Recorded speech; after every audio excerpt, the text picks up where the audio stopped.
आज हम पढ़ेंगे एक शब्द का मतलब, और वो शब्द आपको बार बार देखने को मिलता है, और उस शब्द का या उस वर्ड का नाम है ग्लैंड्स।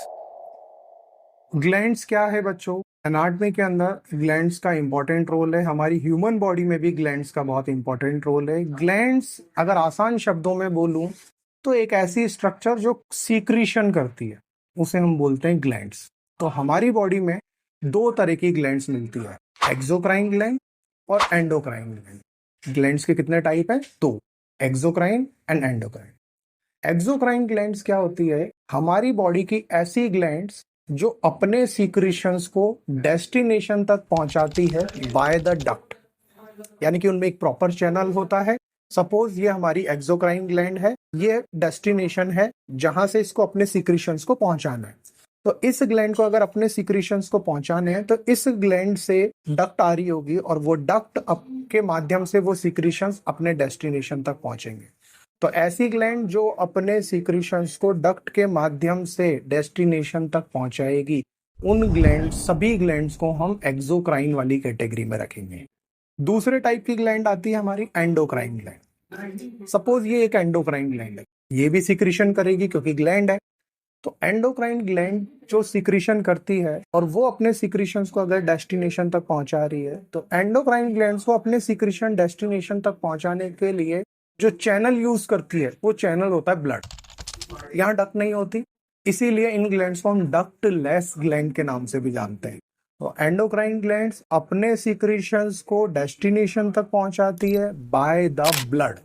किसके थ्रू पहुंचाएगी? ब्लड, क्योंकि बहुत इजी वे है, अपने सीक्रेशंस ब्लड में डाल दिए और ब्लड तो पूरी बॉडी में जा ही रहा है, तो जहां भी उन सीक्रेशंस को जाना है वो ब्लड के थ्रू जाएंगे।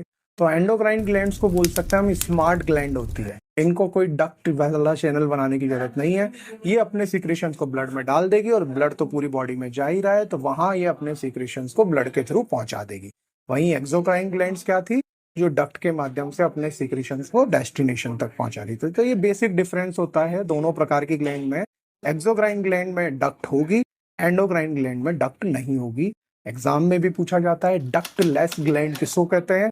तो एंडोक्राइन ग्लैंड जिनमें डक्ट नहीं होती उन्हें हम डक्ट लेस ग्लैंड बोलते हैं। क्लियर है? एक और टर्म बताता हूं आपको। एक्सोक्राइन ग्लैंड जो सीक्रेशन करती है, जनरली उन सीक्रेशंस को बोलते हैं एंजाइम। एक्सोक्राइन ग्लैंड के जो सीक्रेशन डक्ट से अपने डेस्टिनेशन तक जाएंगे वो सीक्रेशंस कहलाएंगे एंजाइम।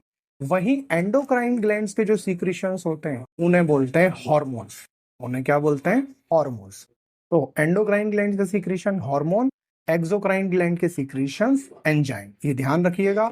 एक एक टर्म्स मैं आपसे सवाल के तौर पे पूछता हूं, आप कमेंट में मुझे बताइएगा, हार्मोन शब्द किसने दिया? आप सर्च कीजिएगा, ढूंढिएगा, पढ़िएगा।